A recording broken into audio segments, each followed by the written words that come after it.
What event made you see your dad in a whole new light? My boyfriend made fun of my boring dad's guitar skills until dad pulled out his old guitar and played like a rock god because he gave up 3 platinum albums to raise me.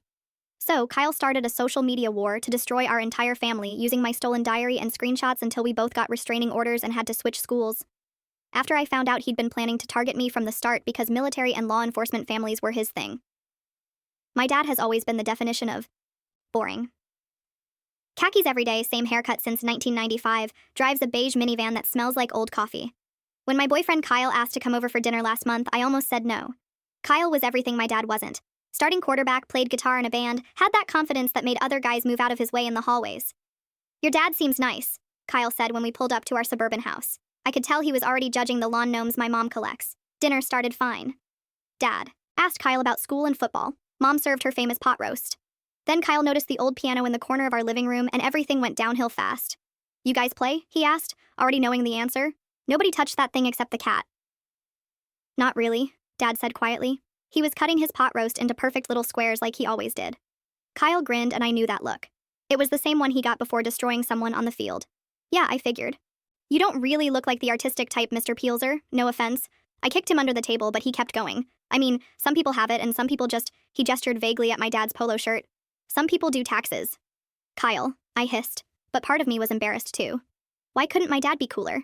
Why did he have to wear transition lenses? Mom shot me a look across the table that made my stomach drop. There was something in her eyes I'd never seen before. When I opened my mouth to change the subject, she reached over and pinched my elbow. Not hard, but firm enough to mean sit still and be quiet. Kyle was on a roll now. Actually, I've got my guitar in the car. I could show you what real music sounds like. Might blow your mind, Mr. P double quote. Dad just kept eating his perfect little squares. That's not necessary. No, seriously, I insist. Kyle was already standing up. Emma's always talking about how you guys don't get music. Maybe I can educate you a little. I wanted to die. I never said that. Well, okay. Maybe I mentioned once that my parents only listened to NPR, but that was different. Kyle came back with his guitar case and his amp. He set up right there in our dining room like it was his personal stage. This is called Thunderstruck, he announced. What came out of his amp was definitely not Thunderruck. It was noise. Bad noise. He was hammering on the strings like they owed him money. Pretty sick, right?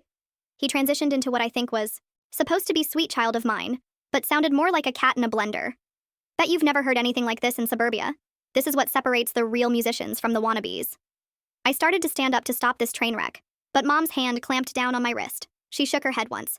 Dad hadn't moved. He was still looking at his plate. Kyle cranked his amp louder. Come on, P-Dog, don't be shy. I know you're dying to try. Here.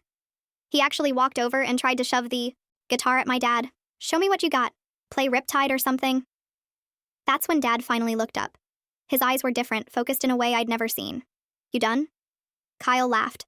What? Did I hurt your feelings? Sorry, man, but this is the real world. Some of us are built for greatness. And some of us... He then looked Dad up and down.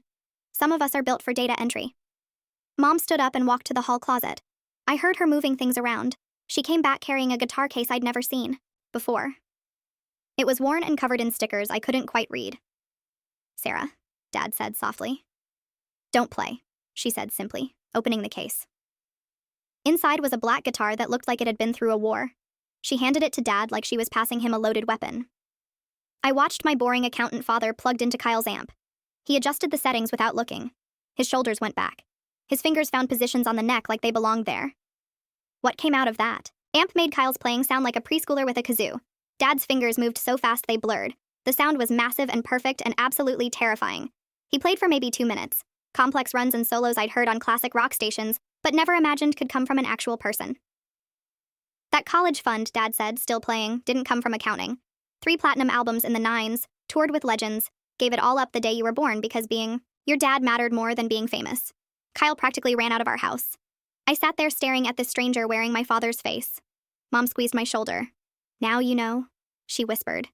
I didn't know it at the time, but my dad's comments had hurt Kyle, and he was ready to use them to destroy our entire family. I watched Kyle's taillights disappear down our quiet street while Dad stood in the doorway, still holding that battle-worn guitar. His hands trembled slightly as he unplugged from the amp and carefully placed the instrument back in its case. The stickers I couldn't read earlier became clearer in the porch light. Backstage passes from venues I'd only heard about in documentaries. Mom started clearing the table, stacking plates with more force than necessary. Dad moved to help her, but she waved him off. The silence in our dining room felt heavy, like the air before a thunderstorm. I sat frozen in my chair, trying to process what I just witnessed. My boring father, the man who color-coded his sock drawer, had just played guitar like a rock god. My phone buzzed on the table. A text from Kyle appeared on the screen. Just 3 words that made my stomach drop. I grabbed my phone and ran upstairs to my room, taking the steps 2 at a time.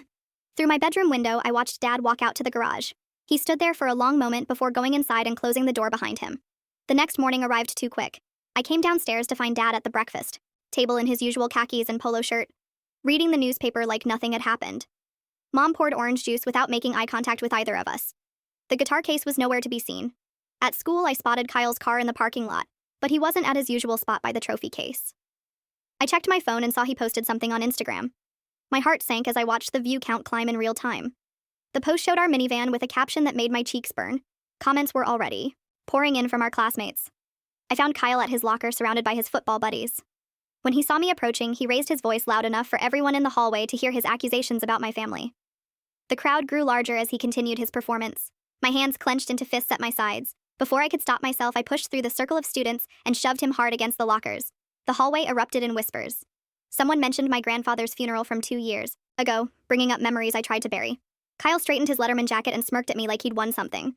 The bell rang and the crowd dispersed, leaving us facing each other in the emptying hallway. Jess found me in the bathroom during second period, my hands still shaking as I splashed cold water on my face. She bit her lip and admitted she needed something from Kyle's father for her scholarship application. The coach had connections at her dream school. She looked miserable as she explained her dilemma, torn between loyalty to me and her future. I told her I understood, even though it felt like another betrayal. Kyle had texted me during her confession, a message that made it clear he was enjoying this game. I had to make a choice. Confront him publicly and risk making things worse, or help Jess with her deadline and give him more time to spread his poison. I chose Jess. While I helped her polish her scholarship essay in the library, Kyle was busy screenshotting our old text conversations. By lunch, he posted carefully selected messages where I'd vented about my parents during normal teenage frustration. Out of context, they looked terrible. 3 separate disasters hit me during 6th period. First, a notification that Kyle's Instagram story about Dad had been reshared by half the school.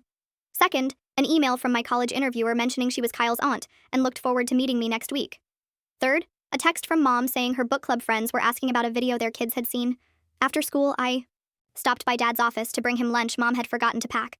I took a selfie with him without thinking. My location service is still on. Within minutes, Kyle's friends were commenting that they recognized the building. I deleted the post, but screenshots were already circulating. The next day brought unexpected drama. During lunch, I made an offhand comment about Kyle's father's drinking when someone asked why we broke up. Kyle, sitting 3 tables away, suddenly went pale and started hyperventilating. The cafeteria went silent as he clutched his chest, genuinely struggling to breathe. Teachers rushed over while students filmed with their phones. By the time the nurse arrived, sympathy had shifted entirely to Kyle. At home that evening, my younger brother wouldn't stop talking about how cool Kyle was for helping him with football tryouts last month. He didn't understand why I was being so mean to someone who'd been nothing but nice to him. Mom and Dad exchanged worried looks across the dinner table.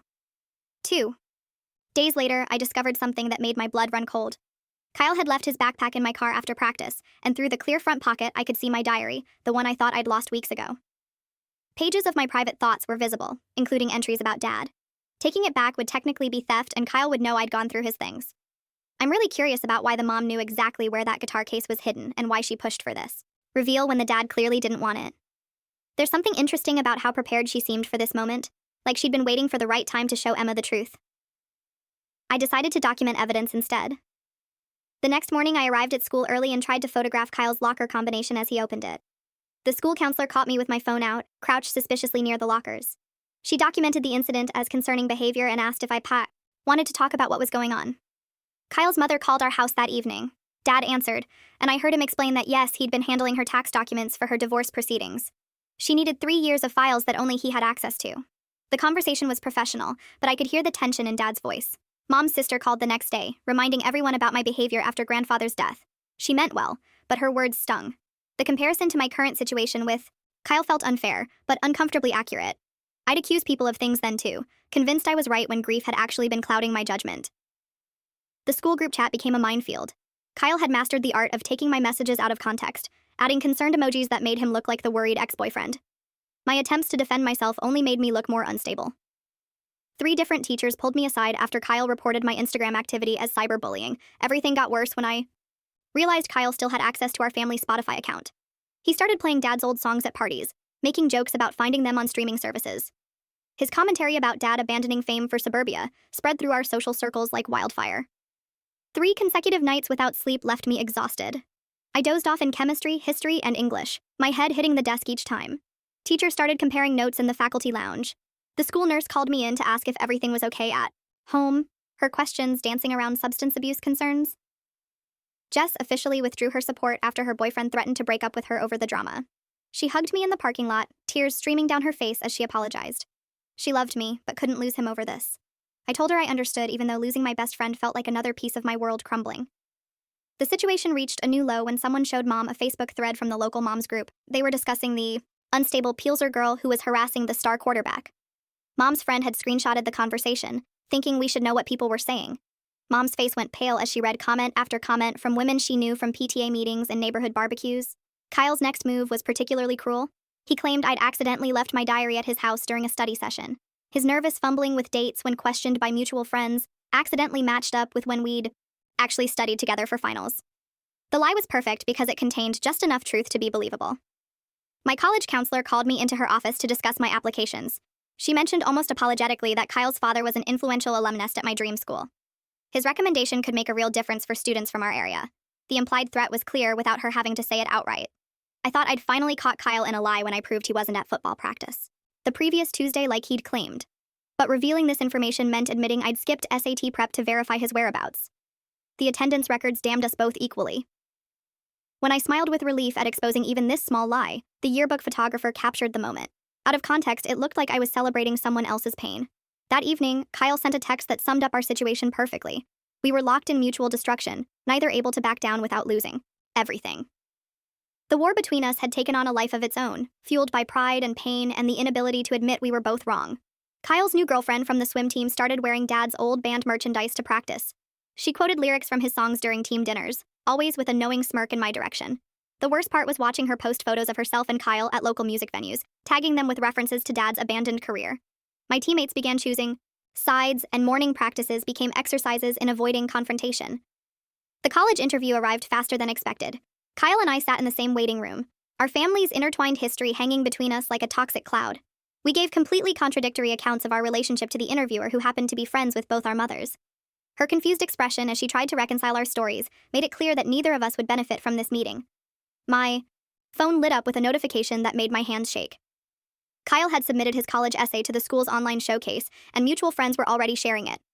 The essay painted me as an emotionally manipulative girlfriend who had hidden her perfect family behind lies. The worst part was finding my own words embedded in his narrative. Texts where I'd called Dad pathetic during a particularly bad day, stripped of all context, and presented as evidence of my cruelty. At dinner, my younger brother started asking uncomfortable questions. He mentioned things Kyle had told him during those football sessions, wondering aloud why I'd made Dad quit music. The accusation hung in the air while Mom set down her fork with deliberate precision. Dad's jaw tightened, but he continued eating in silence. My brother's innocent repetition of Kyle's poison was more effective than any direct attack. The next morning brought another revelation. A neighbor mentioned seeing the Ring doorbell footage from our confrontation at Kyle's locker. The video clearly showed me as the aggressor, shoving first while Kyle simply stood there. The detail I'd conveniently omitted in my version of events now existed as digital proof of my instability. The school administration requested a meeting to discuss my pattern of aggressive behavior affecting Kyle's athletic performance. I discovered Kyle had been screen recording Dad's guitar performance from that night. The TikTok clips he posted were edited to make it look fake, with comments flooding in calling it staged or lip-synced. Dad's genuine moment of revelation had been twisted into another lie. Another piece of evidence that our family was built on deception. My attempt to access Kyle's Google Drive through our old shared folders succeeded briefly. His college essay drafts revealed calculated planning, multiple versions crafted to maximize sympathy while destroying my credibility. But my relief at finding evidence was short-lived when I realized he'd see the access logs. Sure enough, the next day brought a new post about my stalking behavior. The school counselor's mandatory sessions became part of my permanent record after concerns about self-harm surfaced. Someone had reported seeing me with scratches on my arms, marks from our cat that suddenly took on sinister meaning in the context of my deteriorating mental state. Each session meant more documentation, more evidence of instability that Kyle could reference. I tried recording Kyle's threats during a chance encounter by the trophy case. My phone was hidden in my pocket, capturing audio as he leaned close and whispered his plans to destroy my family's reputation. But the reflection in the trophy case glass gave me away. He spotted the recording screen and stepped back with mock surprise, loudly asking why I was secretly recording him. Another public relations victory for Kyle, another mark against my credibility. Mom's carpool schedule created a special kind of torture. Every Tuesday and Thursday, Kyle picked up my brother while I watched from the kitchen window. They'd laugh and talk about football, my brother lighting up in ways he never did around me anymore. Mom pretended not to notice my clenched fists as Kyle's car pulled away with my brother in the passenger seat. The band teacher, who might have vouched for Dad's musical legitimacy, suddenly became unavailable. An anonymous complaint about his inappropriate interest in student relationships had surfaced, threatening his tenure. He made it clear through careful words that he couldn't risk his career by getting involved in our drama.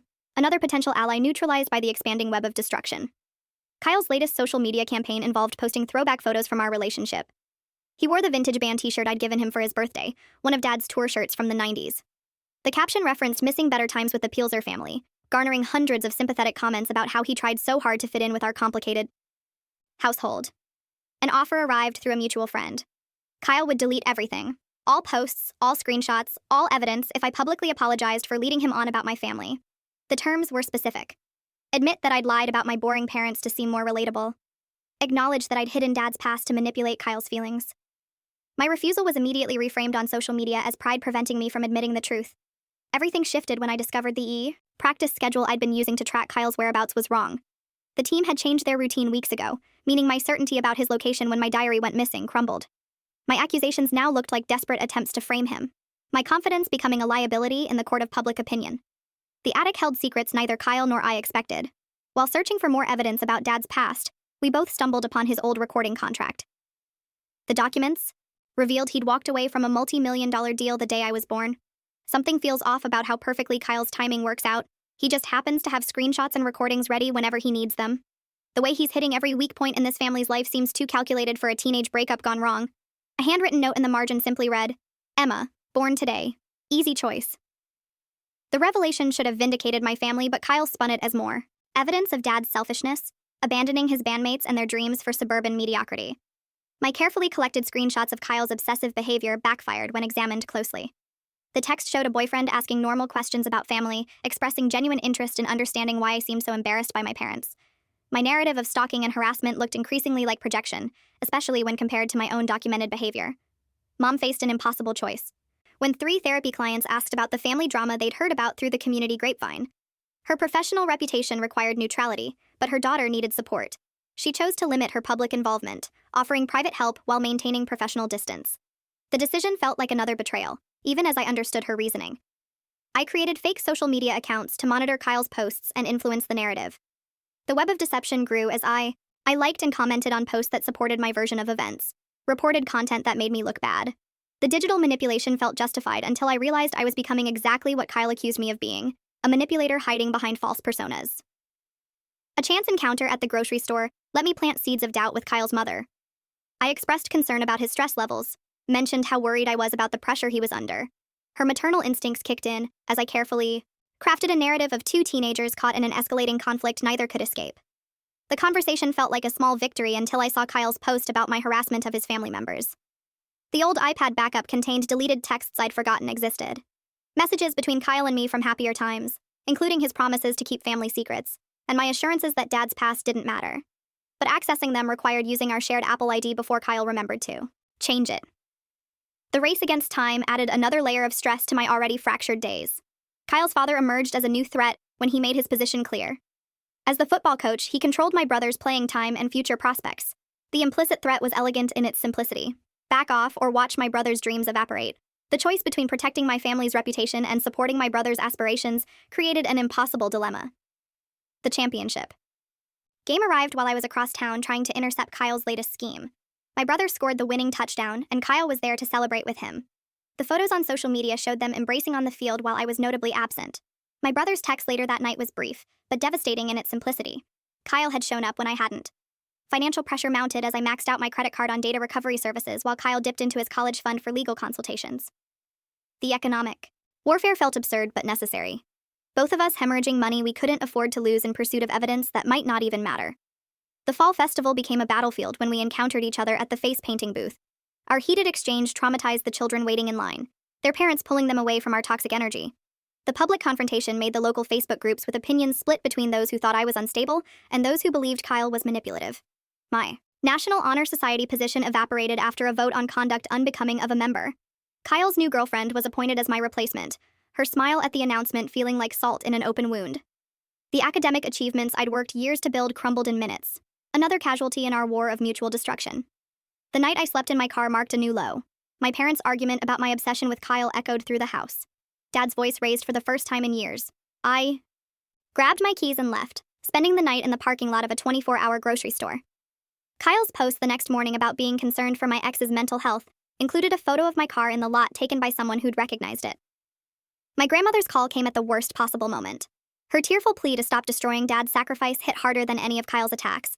She reminded me how he'd given up everything to provide a normal life, how his choice to be boring was the greatest gift he could give. Her words echoed as I realized how far I'd strayed from protecting my family to actively harming it. The investigation into Jess's mother's workplace began because of my inquiries about Kyle's alibi. Her position at the bank required absolute trust, and questions about her whereabouts on specific dates raised red flags. Jess's text about her mother crying because of my actions felt like a knife between my ribs. The collateral damage kept expanding, touching lives I'd never meant to harm. Jess's parents considered separation as the stress of the investigation combined with their daughter's involvement in our drama. The stable family that had been my second home throughout childhood began fracturing because of my relentless pursuit of Kyle. Yet I couldn't stop even knowing the cost. Dad's question came during a rare, quiet moment in the garage. He asked if Kyle might just be a hurt kid lashing out if perhaps we were both victims of our own insecurities. Couldn't immediately answer. The possibility that we were both wrong, too painful to fully consider. His gentle wisdom felt like a lifeline I was too proud to grab. My public admission about lying to spy on Kyle was meant to restore credibility through honesty.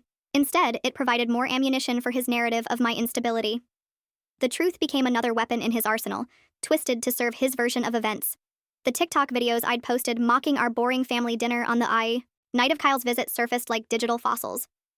My own words from weeks before the confrontation proved I'd started the cycle of disrespect. The evidence of my initial cruelty undermined every claim of victimhood I'd made since. School lawyers sent a formal cease and desist letter after Kyle's family threatened legal action for harassment. My parents had to hire their own attorney, canceling their 25th anniversary trip to cover the retainer. The financial and emotional cost of my war with Kyle reached new heights as legal documents piled up on Dad's usually pristine desk. Kyle's revelation about his true motivations came during a mediated session at school. He admitted wanting my family to accept the real him after years of feeling inadequate next to my perfect life. His revenge stemmed from genuine hurt mixed with privileged rage at being dismissed. The complexity of his pain didn't excuse his actions, but made them disturbingly human. I felt myself changing, becoming calculating in ways that frightened me. The empathetic girl who used to volunteer at animal shelters was replaced by someone who cataloged weaknesses and plotted strategic strikes. The transformation felt necessary, but came at the cost of recognizing myself in the mirror. Kyle's practice schedule came to me through his younger sister, who had developed a crush on my brother. The information felt tainted by the manipulation required to obtain it. Another small betrayal in an endless chain of compromises. Each victory came with a price that made it feel more like defeat. The moment I saw Kyle crying at his parents' divorce hearing should have brought satisfaction. Instead, I felt hollow watching him break down over something I'd helped accelerate. We were both broken by this war, both victims of our own making. The small victory of proving he'd lied about something trivial felt meaningless compared to the wreckage surrounding us. Kyle's narrative about my family emotionally manipulating him with false personas gained traction as more people chose sides. The complexity of truth became irrelevant in the face of simpler stories. His version was easier to understand. Girl lies about boring family. Boy feels betrayed. Boy seeks justice. My version required too much context, too much nuance for social media consumption. Everything hinged on Dad's willingness to go public with his past. The private man who chosen anonymity for decades faced the prospect of exposing his history to save his daughter's reputation. The weight of asking him to sacrifice his carefully constructed privacy felt heavier than any of Kyle's attacks. My past tutoring sessions with Kyle's sister became leverage when she asked why I was being mean to her brother. Her innocent question about why I'd said he deserved better during one of our study sessions revealed how my own words could be weaponized. The private encouragement I'd offered about her brother's insecurities now served his narrative of my manipulation. Teachers began choosing sides based on which student better served their college matriculation statistics. The academic politics felt absurdly petty compared to the personal destruction. Yet they mattered in practical ways. Letters of recommendation and committee positions shifted based on calculated assessments of who would ultimately prevail. The revelation about defamation law crushed my hopes for legal vindication. Proving actual malice required showing Kyle knew his statements were false, not just that they were wrong. his genuine belief in his own narrative, twisted as it was, provided legal protection I hadn't anticipated. He could believe his own lies and be protected by that belief. Dad's old manager owed him for covering rehab costs decades ago. When I reached out, he provided context about how the music industry destroyed families. How Dad's choice to leave was the best decision he'd seen. Kyle's dad using football playing time as leverage against her brother makes me wonder about the power dynamics here. How many adults are getting pulled into what started as teenage drama, but ongoing legal troubles prevented him from testifying publicly? Another ally neutralized by circumstances beyond our control. Evidence mounted showing Dad had turned down reunion tours 3 times to attend my recitals, games, and school events. Each rejection came with financial penalties he'd paid without complaint. The sacrifice went deeper than I'd imagined. Yet Kyle spun it as evidence of Dad forcing his family to live in false poverty. The contract revealed Dad's bandmates had sued him for quitting, seeking damages for breach of contract and lost earnings. He'd paid the settlement from savings meant for other dreams, choosing family peace over financial security. The lawsuit's existence had been hidden from us. Another secret Dad carried to protect our normal life. Mom-saved letters between Dad and his label showed his desperate attempts to break free from contracts that would have kept him touring during my early years. His joy at choosing family radiated from handwritten notes. Fame is temporary. Emma is forever. The evidence of his intentional choice should have ended the debate. But Kyle had already poisoned the well of public opinion. I finally understood that Dad's boring life was a deliberate choice renewed daily. Every khaki purchase, every minivan maintenance appointment, every quiet dinner at home was an active decision to prioritize family over fame. The revelation came too late to undo the damage I'd helped create in my war with Kyle. The evidence about Dad's rejected reunion tours came from an unexpected source. His former drummer reached out through social media after seeing Kyle's posts, offering documentation of the 3 separate times Dad had declined lucrative comeback opportunities. Each rejection coincided with my school events, a science fair, a dance recital, my middle school graduation. The drummer's message included contract offers Dad had turned down, each worth more than our house. I printed everything and drove to Kyle's house at dawn, parking across the street. His car sat in the driveway next to his mother's SUV. I waited until I saw movement in the kitchen window, then walked up and slipped the envelope under their door. No confrontation, no drama, just evidence. The lawsuit documents from Dad's bandmates painted an even clearer picture. I found them buried in Mom's filing cabinet, yellowed with age, but still devastating. Dad had paid $47,000 from his retirement savings to settle their claims when he quit the band. The II payment schedule showed monthly installments that coincided with him taking a second job doing taxes during touring season. Mom discovered me reading the papers and sat down heavily beside me. She pulled out more documents, letters from Dad to record labels begging for release from his contracts. One letter mentioned missing my first steps while on tour. Another described the guilt of performing while I had pneumonia. The final letter, dated the day after my birth, simply stated his decision was final. Kyle's overconfidence became his downfall during a school assembly while discussing college plans with friends near an open microphone. He casually mentioned exaggerating some details about my family for effect. The entire auditorium heard his admission through the sound system. Several students recorded the moment on their phones. I received the videos within minutes, but didn't post them. Instead, I saved them to a flash drive along with all the other evidence I'd collected. The urge to destroy him publicly battled with Dad's words about Kyle being just a hurt kid. My hands shook as I sealed the flash drive in an envelope. The mediation session was scheduled for the following Monday. Both families received formal notices requiring attendance. The school district wanted this resolved before it escalated further. I spent the weekend organizing evidence, creating timelines, preparing for war. But Dad's old guitar case in the corner of my room kept catching my eye, reminding me of choices and sacrifices. Sunday night, I made a decision. I took the envelope with the flash drive and wrote Kyle's name on it. Inside, I included a note explaining I had enough evidence to destroy him, but was choosing not to use it. The choice wasn't about forgiveness, it was about ending the cycle. Monday morning arrived gray and drizzling. The mediation room at school felt too small with both our families present. Kyle's mother sat rigid next to Mom, their decades of friendship visible in the space between them. Dad wore his usual khakis but had added a blazer. Kyle's father checked his phone repeatedly, probably monitoring football practice. The mediator, a retired judge the district brought in, reviewed the stack of complaints and evidence. Both Kyle and I looked terrible. I'd lost weight from stress, my hair thinning at the temples. Kyle's usual confidence had been replaced by nervous energy, his leg bouncing constantly under the table. Jess's family arrived halfway through, her mother's eyes red from crying. The mom investigation at her workplace had concluded without findings, but the stress had taken its toll. Jess wouldn't look at me sitting close to her parents like she was trying to disappear. School representatives presented their concerns about the disruption our conflict had caused. Attendance records showed both Kyle and I had missed numerous classes. Our grades had plummeted. The counselor read from her notes about concerning behavior from both parties. When the mediator asked for our versions of events, I pulled out the envelope with Kyle's name and slid it across the table to him. His hands trembled as he opened it, finding the flash drive and note. His face went through several emotions: confusion, fear, then something like relief. Kyle's admission came haltingly. He talked about feeling like a fraud next to my seemingly perfect family. How my casual dismissal of Dad that night had triggered years of insecurity about his own worth, his parents' failing marriage, his father's drinking, the pressure to be the golden boy. It all came pouring out. I found myself sharing too. Explaining how Dad's revelation had shattered my understanding of our family. How Kyle's attacks had felt like confirmation of every fear I'd had about not being worth Dad's sacrifice. The competition between us had become about proving who deserved to be loved. The mediator recommended a comprehensive resolution. Mutual restraining orders preventing contact or social media interaction. Mandatory counseling for both of us. School transfers to prevent further conflict. Kyle to the district's alternative program. Me to the arts magnet school across town. The financial settlements were modest but fair. Both families would pay their own legal costs. The school would seal disciplinary records to prevent college admissions impact. Neither party could profit from the story. No book deals, no interviews, no monetized social media content about the conflict. Dad finally spoke near the end, his voice quiet but firm. He confirmed the truth about his music career, but emphasized it was his choice to leave. He looked directly at Kyle's parents, acknowledging the pain our conflict had caused their family. His words carried the weight of someone who understood sacrifice. Kyle's mother broke down, apologizing to my parents for her son's actions while admitting she'd always wondered about Dad's past. The revelation that their tax preparer had been a rock star felt surreal, but she understood why he'd chosen privacy.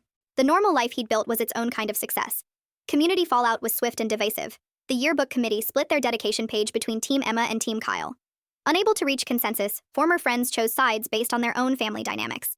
The local Facebook groups debated parental sacrifice versus personal fulfillment for weeks. I started at the arts magnet school after winter break. The commute was longer, requiring Dad to drop me off before work. Those morning drives became our time, filled with music from his old bands and comfortable silence. He never lectured, just played songs that said everything necessary. Kyle's transfer to the alternative program meant our paths rarely crossed. Mutual friends reported he was doing better, focusing on academics rather than football. His parents' divorce finalized quietly.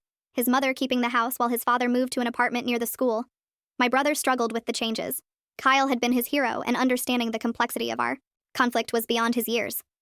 He quit football, saying it wasn't fun anymore. Dad started teaching him guitar instead, passing on what he'd kept hidden for so long. The restraining orders made senior year logistics complicated. School events required coordination to ensure we weren't present simultaneously. Graduation seating charts looked like military strategy documents. The principal joked darkly about conflict resolution becoming her full-time job. Therapy helped, though progress was slow. Understanding how quickly love could become destruction, how insecurity could weaponize intimacy took months to process. My therapist specialized in adolescent trauma, helping untangle the web of family loyalty and personal identity. Dad started playing guitar at home more often. Nothing dramatic, just quiet strumming after dinner or weekend jam sessions in the garage. Mom would sometimes sing along, revealing another hidden talent. The music that had been a secret became part of our family rhythm. 6 months later, at the regional college fair, I saw Kyle across the crowded gymnasium. We made eye contact briefly, a moment of recognition passing between us. Neither approached the other, but we nodded. A mutual acknowledgement of damage done and lessons learned. I walked toward the arts programs while he headed for business schools. Our paths diverged naturally, shaped by the war we'd waged, but no longer defined by it. Both families bore scars from the conflict, but we were intact, changed, but not broken.